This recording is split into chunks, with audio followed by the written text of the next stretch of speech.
kalau bacaan tasbihnya saja pelepah kurma yang ditancapkan oleh Rasulullah di atas dua kuburan itu dapat meringankan azab bagi penghuni kubur, maka lebih-lebih bacaan Al-Qur'annya orang-orang yang beriman. Imam Abu Hanifah mengatakan makruh hukumnya kalau datang ziarah kubur lalu mencabut rumput-rumputan di atas kuburan.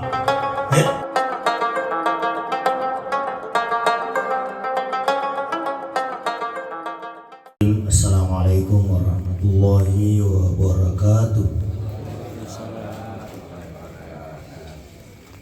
Alhamdulillahil qail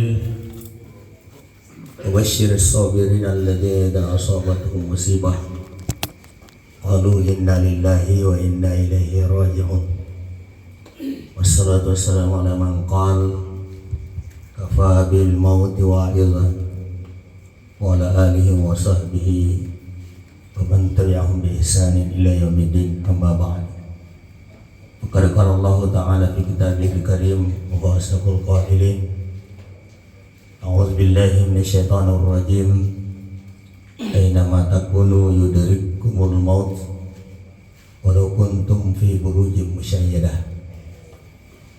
إلى آخر الآية. صدق الله العظيم. Jemaah takziah yang saya hormati, sebelum saya melanjutkan apa yang diizinkan oleh Allah untuk saya sampaikan, maka mari kita terlebih dahulu mengirimkan pahala surah Al-Fatihah sekaligus sebagai doa untuk almarhum. Semoga bacaan surah Al-Fatihah kita Allah Subhanahu wa taala sampaikan pahalanya dan kepada almarhum berikan tempat yang layak di sisi Allah. Amin. Al-Fatihah. Bismillahirrahmanirrahim. Iyyaka na'budu wa iyyaka nasta'in.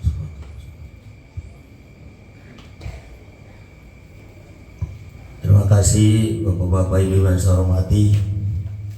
Insyaallah bacaan surah Al-Fatihah kita akan disampaikan pahalanya oleh Allah kepada almarhum karena seorang ulama besar ahli hadis, ahli fikih, Imam Nawawi pernah berkata, kalau bacaan tasbihnya saja pelepah kurma yang ditancapkan oleh Rasulullah di atas dua kuburan itu dapat meringankan azab bagi penghuni kubur, maka lebih-lebih bacaan Al-Qur'annya orang-orang yang beriman.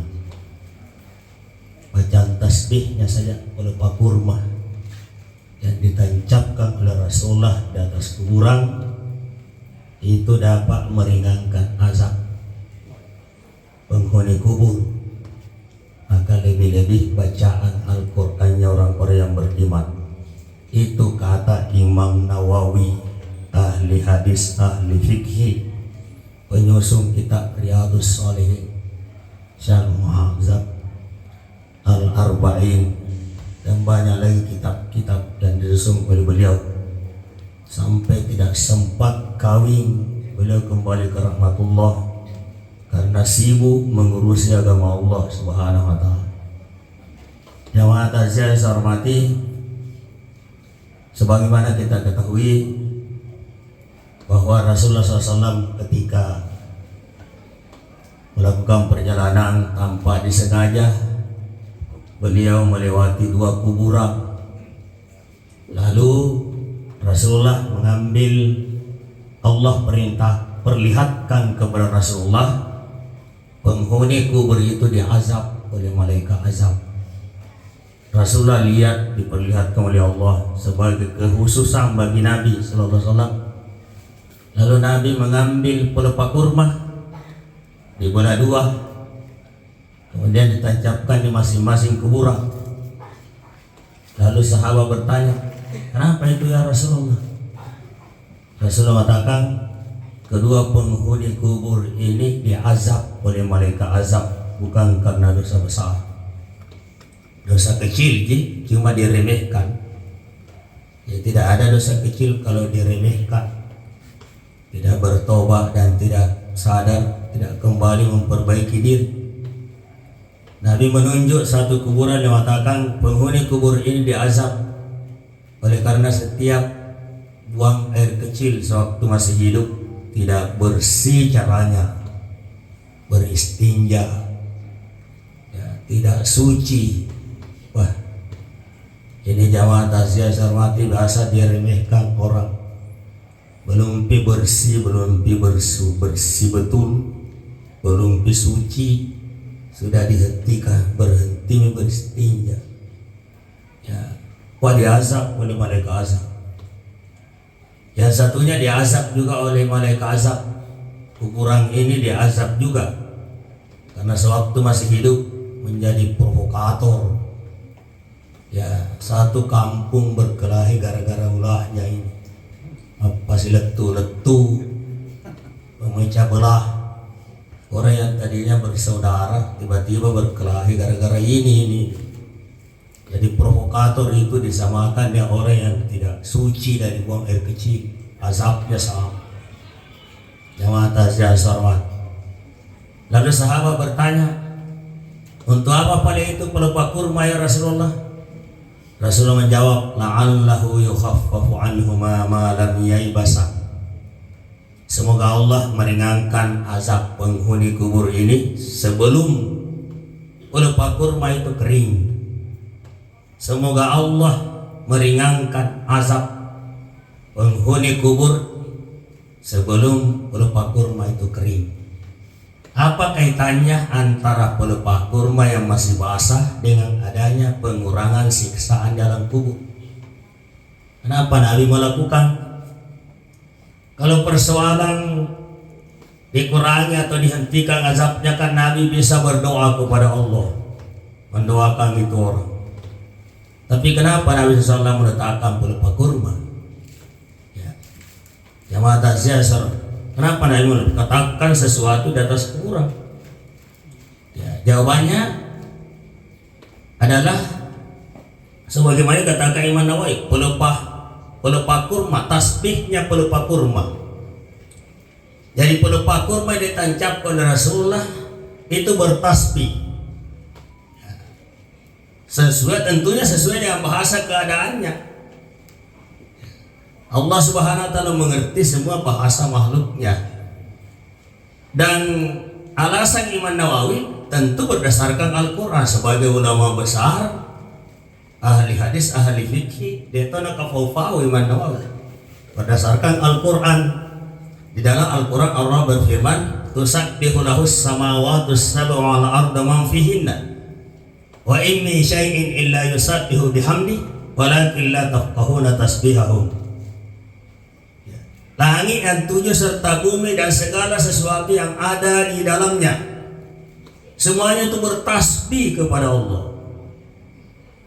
Allah bertegas, wa in min syai'in illa yusabbihu bihamdi. Tidak ada sesuatu kecuali semuanya bertasbih. Walakin akan tetapi kalian manusia la tafqahuna tasbihahum, tidak tahu tasbih mereka. Kita tidak tahu tasbihnya burung, kita tidak tahu tasbihnya air, kita tidak tahu tasbihnya bunga, kita tidak tahu tasbihnya pelupa kurma. Yang jelasnya kita meyakini sebagai umat Rasulullah SAW yang beriman kepada firman Allah Al-Quranul Karim, bahwa segala sesuatu itu bertasbih kepada Allah. Apa yang ada di langit, segala sesuatu tanda-tanda kebesaran kuasa Allah yang ada di langit, bulan, bintang, dan apa lagi, baik yang dapat dilihat maupun yang tidak dapat dilihat. Begitu pula yang ada di bumi, ya, binatang, tumbuh-tumbuhan, ya, binatang-binatang yang berjalan di atas bumi ini, baik dengan dua kaki dan 1000 kaki maupun yang melata, yang hidup di darat maupun yang ada di laut. Semuanya itu bertasbih dengan memuji kepada Allah Subhanahu wa taala. Yang atasnya harus hati, sehingga Nawawi mengatakan tasbihnya itu bermanfaat kepadanya. Inilah menjadi dasar kenapa ada orang selalu biasa kalau pergi di kuburan bawa air, bawa bunga. Itu Itu ada dasarnya. Janganlah sesalahkan orang kalau tidak tahu dasarnya. Ya enak. Saya pernah membaca ucapan Profesor Dr. Hamka mengatakan, semakin tinggi tingkat ilmu agama seseorang, semakin tidak mudah menyalahkan orang lain yang berbeda pendapat dengannya. Itu kata Profesor Dr. Hamka. Kalau saya tidak salah, saya pernah baca bukunya. Ya, semakin tinggi tingkat ilmu agama seseorang, semakin tidak mudah menyalahkan orang lain yang berbeda pendapat dengannya. Kenapa? Karena kalau tinggi ilmu seseorang, ilmu agama seseorang, kan tahu semua apa yang menjadi dasar pijakan amalan orang-orang yang berbeda pendapat dengannya. Ya, yang satunya malahnya begini, oh dasarnya ini. Kenapa bisa begitu? Karena luasnya ilmunya. Coba kalau sempit ilmu atau bahkan tidak ada ilmu, katakanlah begitu, ya pasti akan pakai kacamata kuda jamaah taziah. Nah sekarang jamaah taziah hormati, seorang ulama imam mazhab, Imam Abu Hanifah. Ya, kita kenal Imam Abu Hanifah, seorang ulama salaf. Kalau ulama salaf itu semua ulama yang hidup di 30 waktu mulai dari abad pertama Hijriah sampai abad ketiga Hijriah. Itulah ulama salaf.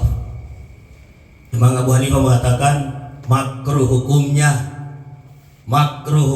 kalau datang ziarah kubur lalu mencabut rumput-rumputan di atas kuburan. Ya. Makruh hukumnya kalau datang ziarah kubur lalu mencabut rumput-rumputan di atas kuburan. Kenapa makruh? Karena bertentangan dengan sunnah. Bagaimanakah sunnah Nabi? Kalau Nabi SAW sengaja menaruh sesuatu di atas kuburan, kita sesuatu yang ada di atas kuburan justru dihilangkan. Itu sehingga Imam Abu Hanifah mengatakan makruh. Kalau mau katanya membersihkan kuburan, bersihkanlah daun-daunan yang kering, jangan dicabut. Ya, potong kalau terlalu tinggi, yang penting tidak dicabut. Jamaah taziah, karena kalau dicabut, kata Imam Abu Hanifah, bukan kata saya, ya itu makruh jamaah taziah. Nah sekarang kita kembali kepada doa tadi, karena kita mendoakan dari sana kita berangkat tadi. Jamaah taziah hormati, bacaan surah Al-Fatihah kepada almarhum, bacaan Al-Quran, karena Al-Fatihah itu bagian dari Al-Quran. Nah sekarang ya, ketika kita datang berkumpul seperti ini, lalu kita tidak mendoakan almarhum kasihan, tidak ada nada apa almarhum. Karena sebagaimana dikatakan tadi oleh Bapak Prof, bahwa ya tujuan taziah itu menghibur keluarga orang yang ditinggalkan, ditimpa musibah. Ya, karena itu tujuan taziah ini yang betul-betul terhibur adalah keluarga yang ditimpa musibah. Kita datang berkumpul di sini bukan menghibur orang mati. Orang mati itu datang mati di kuburannya di sana, ramai-ramai sekarang. Ya, yang ada taziah seorang mati itu pun tidak terhibur kalau kita tidak mendoakan mereka. Ya, karena itu rugi apa yang didapat almarhum kalau kita berkumpul lalu kita tidak. Sekurang-kurangnya ada 3 tujuan taziah. Yang pertama adalah menghibur keluarga orang yang ditimpa musibah.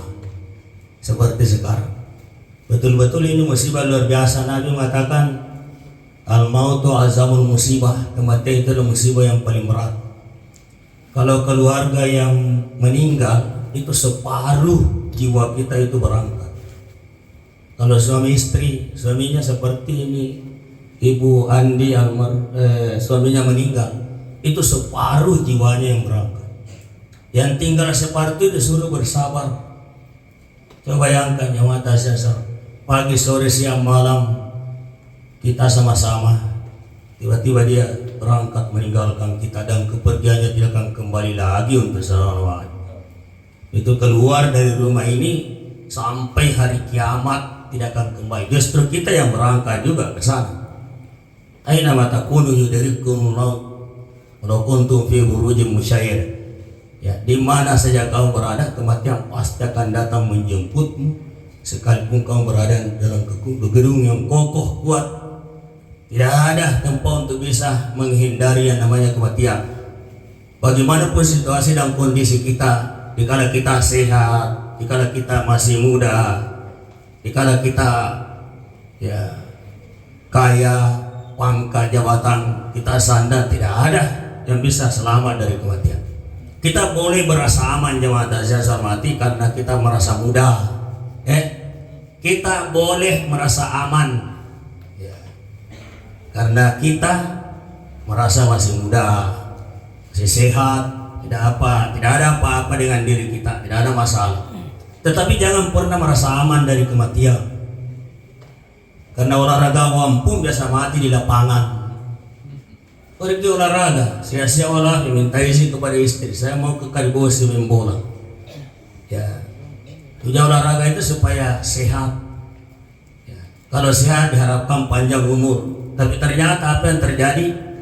Mati di lapangan Biasa kita lihat begitu. Main tenis mati juga di lapangan.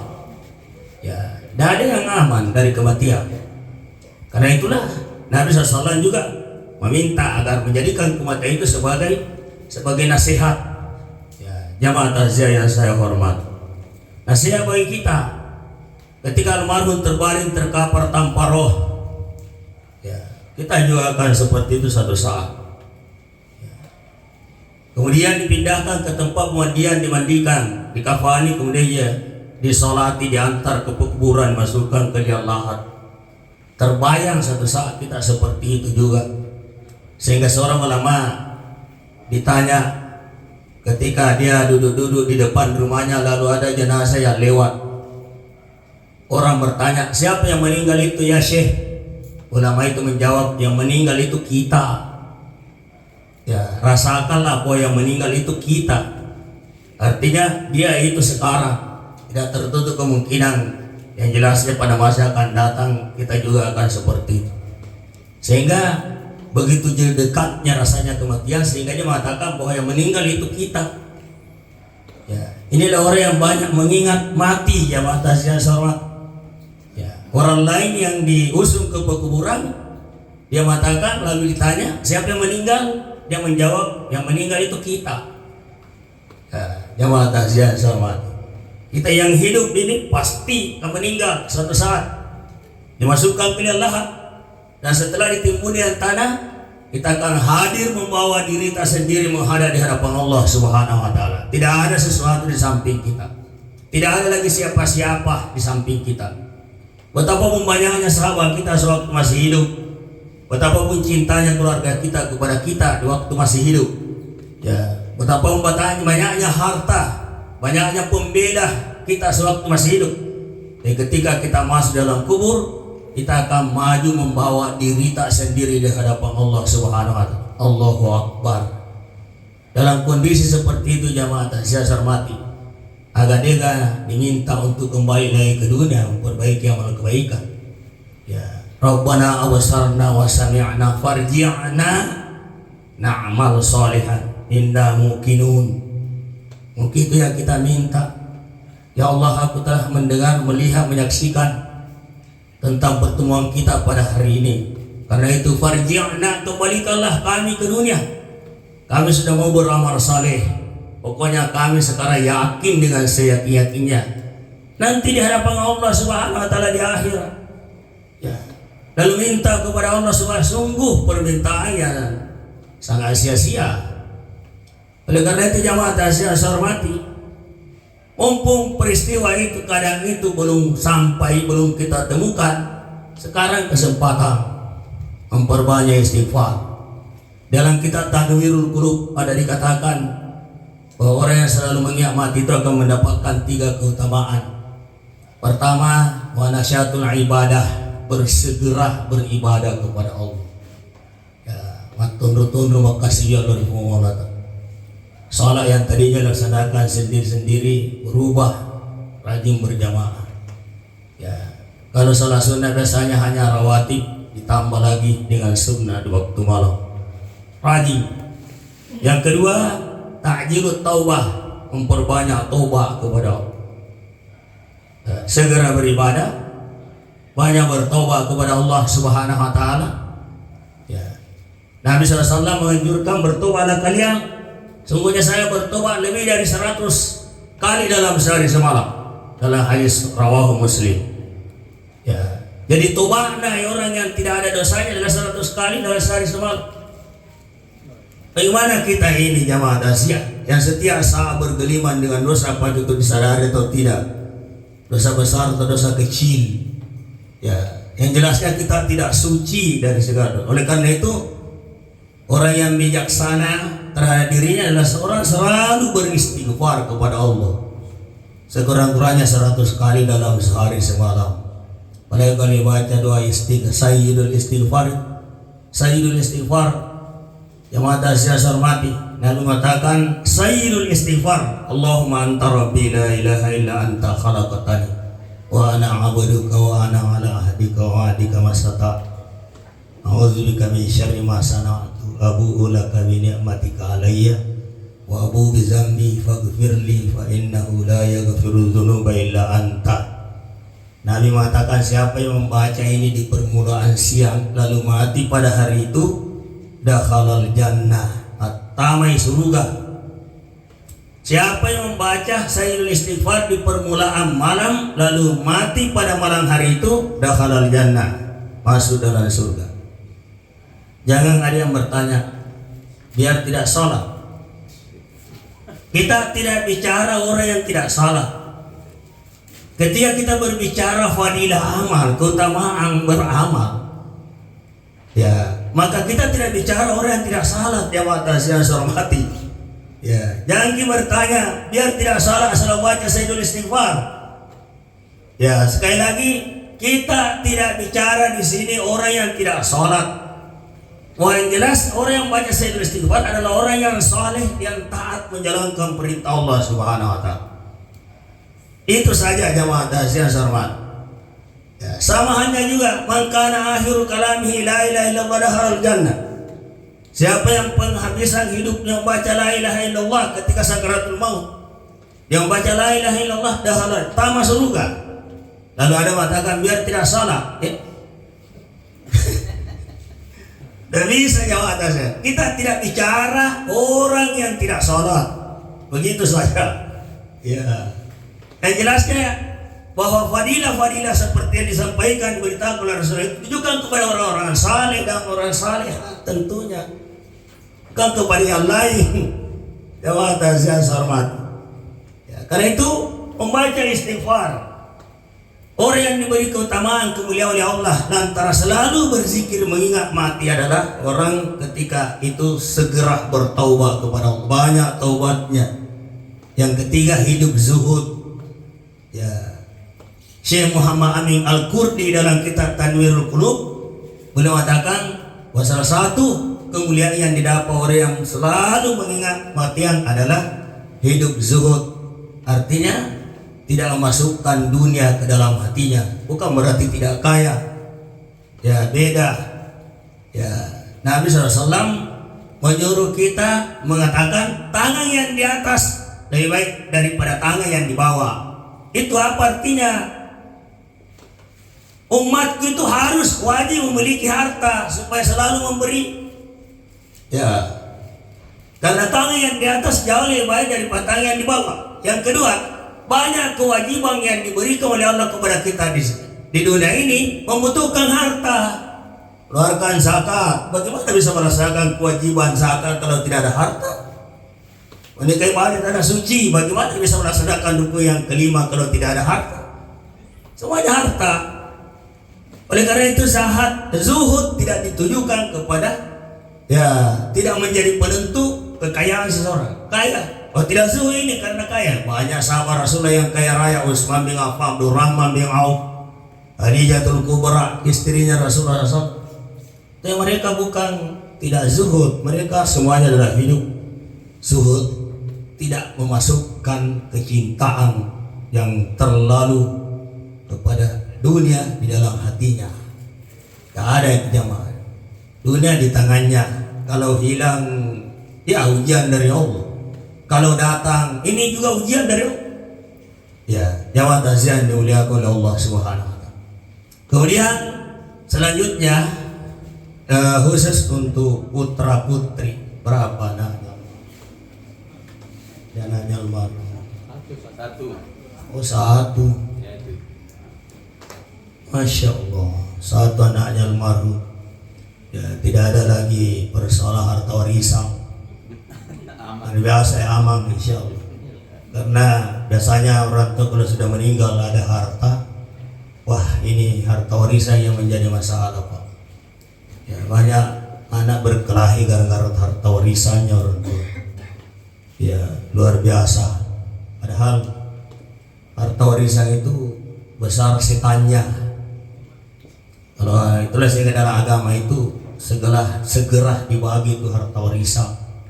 Kalau perlu katanya ulama kita, masih ada jenazahnya di situ sudah dibagi harta warisan. Kalau banyak orang bersaudara. Kalau tidak seperti ini, apa yang kita lakukan? Syukurilah nikmat Allah Subhanahu. Selalu mendoakan orang tua kita. Selalu doakan orang tua kita. Salah satu wujud bakti kita kepada orang tua yang sudah meninggal maupun yang masih hidup, selalu kita doakan.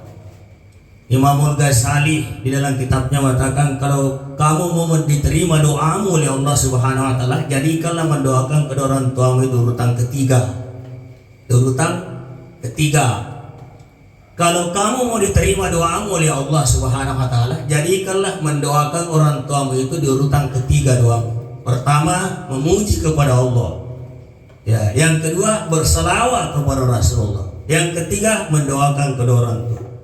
Sekurang-kurangnya Allahumma ighfirli wa liwalidayya warhamhuma kama rabbayani shaghira. Itu luar biasa doa. Ya. Jamaah tasya hormat. Kemudian meminta apa yang kita minta kepada Allah Subhanahu wa taala. Mendoakan kedua orang tua karena hanya itu yang bisa kita lakukan. Tidak bisa kita balas jasanya orang tua kita. Ya. Jamaah tasya hormat.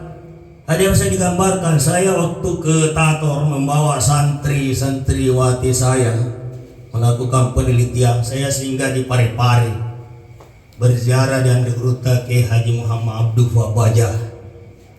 Sebelum saya meninggalkan rumah beliau, saya minta nasihati Kak Puang. Beruta itu memberikan nasihat dengan bahasa Bugis.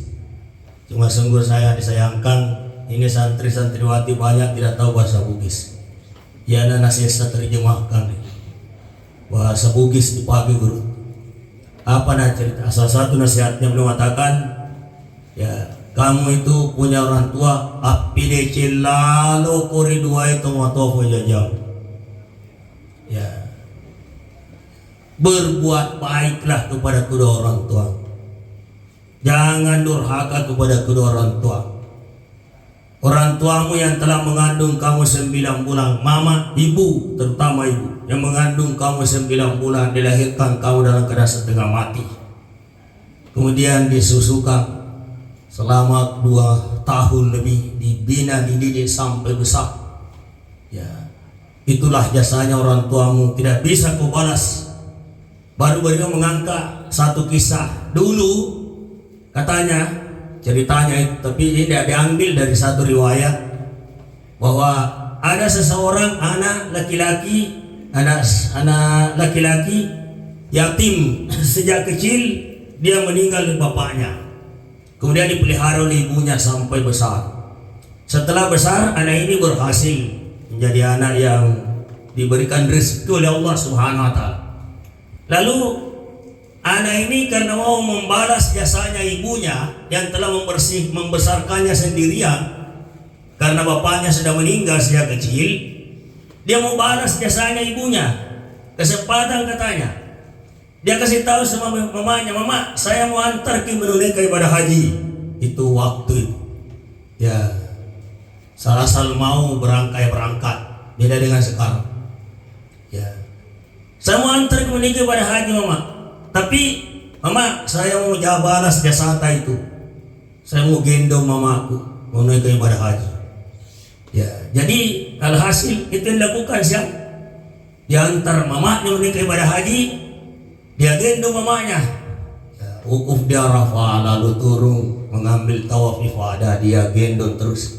selesai tawaf udah naik sa'i antara Safa Marwah Safa 7 kali PP.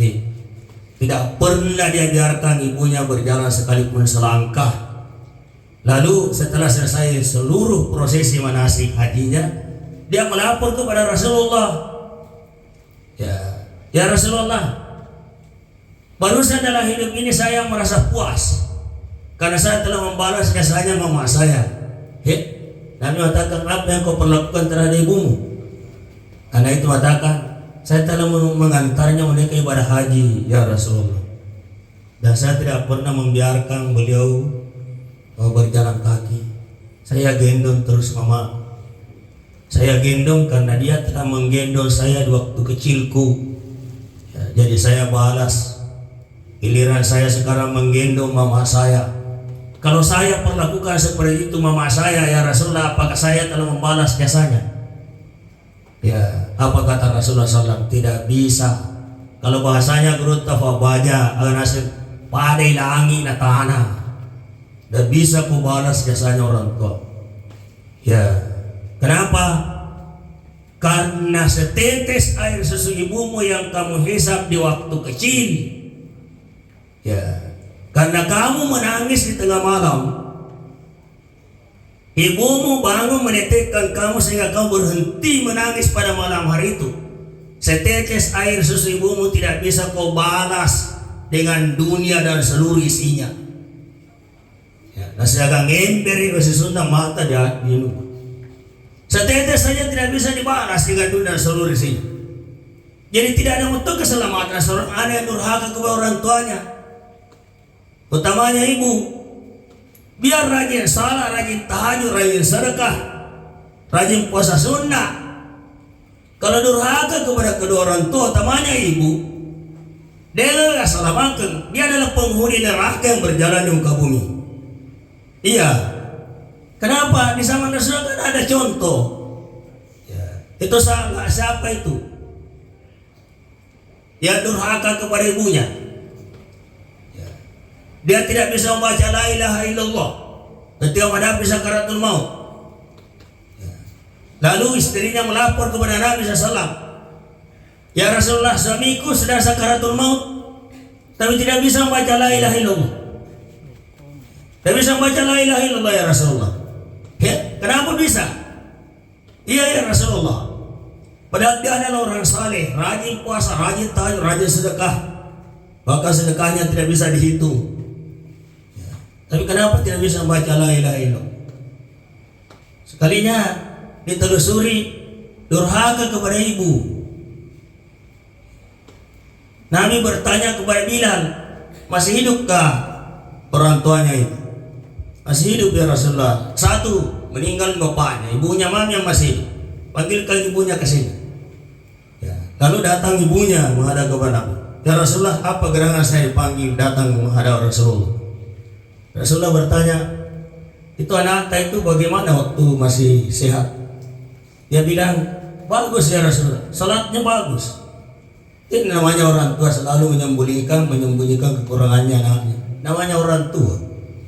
Ya, tidak ada orang tua yang mau membongkar kekurangannya anaknya di hadapan Allah, termasuk di hadapan Rasulullah sendiri. Dia bilang begitu, bagus ya Rasulullah. Dia rajin tahajud, rajin sedekah, bahkan sedekahnya tidak bisa dihitung. Nabi bertanya, nah sekarang saya mau bertanya lagi yang terakhir. Jujur ya, kalau tidak jujur, ayat akan turun mengingatkan engkau. Tidak ya Rasulullah. Nah sekarang bagaimana hubungannya dengan engkau, dengan ibunya? Dia bilang, itu saja Rasulullah karena saya murka. Coba ya, ibunya murka. Kenapa? Karena dia lebih mengutamakan istrinya daripada saya. Wah, bahayanya tuh ini. Ibu, jangan merasa dia didiskriminasi. Bukan begitu maksudnya. Ya, saya murka ya Rasulullah karena dia lebih mengutamakan istrinya daripada saya. Ya. Oh begitu. Oh, ya, sekarang maafkan anakmu itu. Tidak ya Rasulullah, biar dulu begitu. Bilal, kumpulkan kayu bakar. Kita akan membakar Alqamah. Alqamah ya, sebelum apinya neraka yang membakarnya. Ya, disitulah muncul kisah saya seorang ibu, jangan dibakar. Ya, dia anak saya ya Rasulullah, jangan dibakar. Ya. Rida, ikhlas, maafkan anakmu. Kalau begitu ya Rasul, saya ikhlas, saya rida terhadap anak saya. Lalu Nabi mengatakan, kembalilah lihat Alqamah itu. Disuruhlah Bilal sama Ali, karena Ali dan Bilal itu ya yang datang disuruh oleh Rasulullah, datang melihat Alqamah. Setelah diridhoi oleh ibunya, ternyata mudah sekali membaca la ilaha illallah dan kembali ke rahmatullah. Akhirnya Alqamah meninggal. Lalu datanglah Nabi SAW menyelenggarakan jenazahnya, dimandikan, dikafani, disalati, lalu dikuburkan. Setelah dikuburkan, Rasulullah berdiri di atas kuburannya Alqamah lalu berpidato.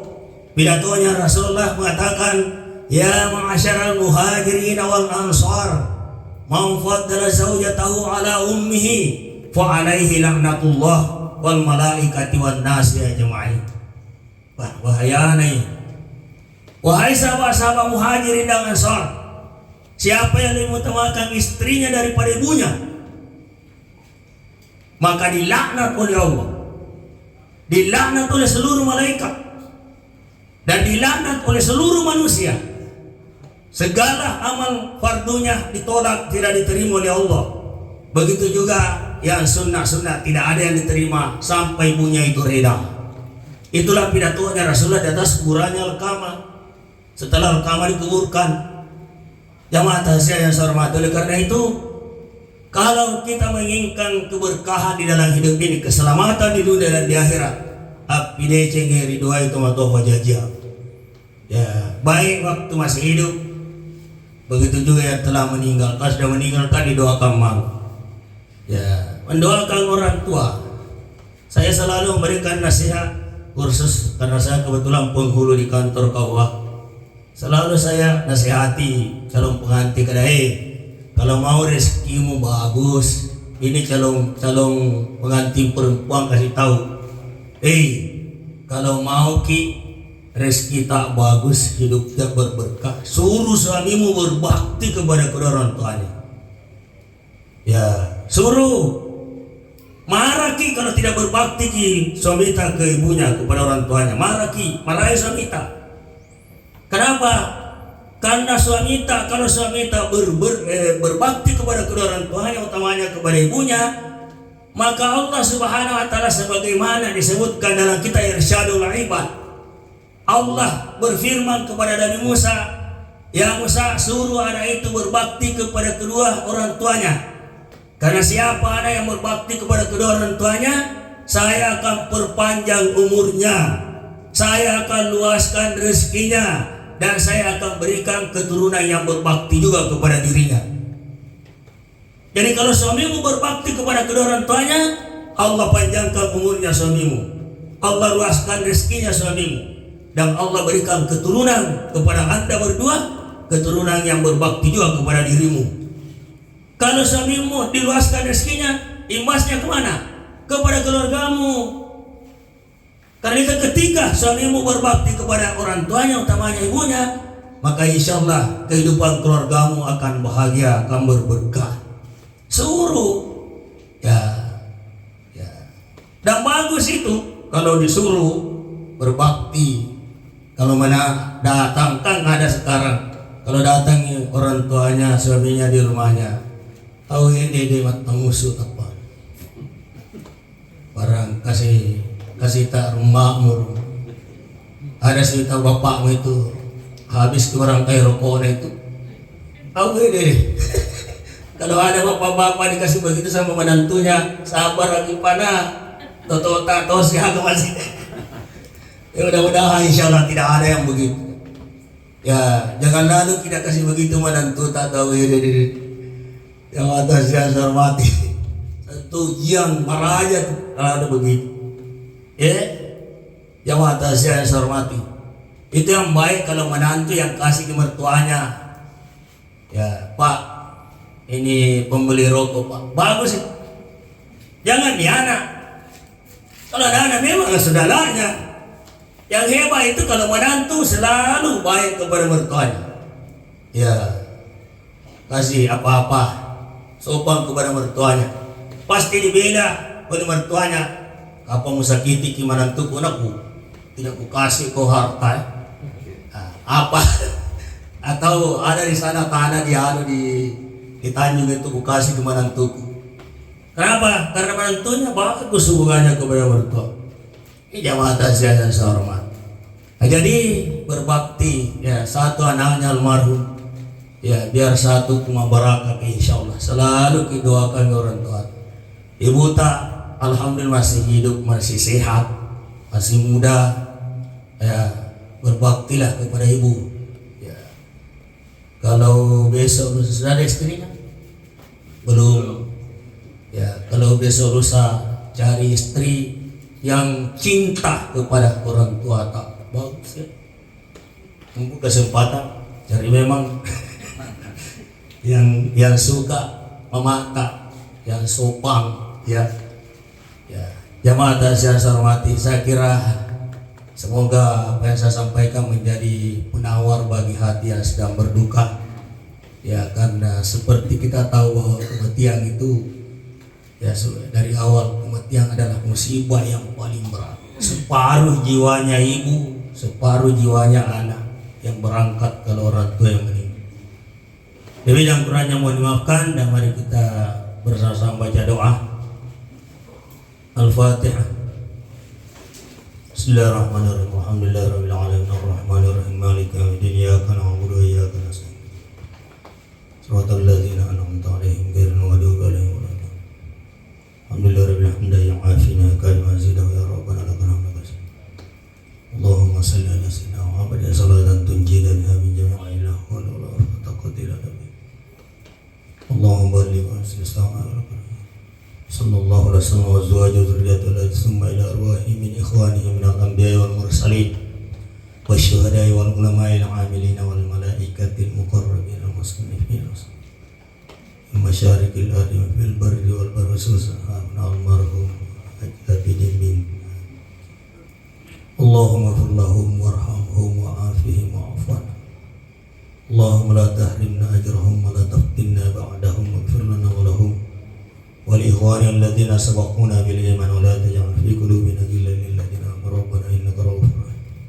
Rabbana atina fid dunya hasanah wa fil akhirati hasanah wa qina adzabannar. Sallallahu ala sayyidina Muhammadin Fatihah. Lebih dan kurangnya mohon dimaafkan. Wallahul muwaffiq ila aqwamit thoriq. Assalamualaikum warahmatullahi wabarakatuh.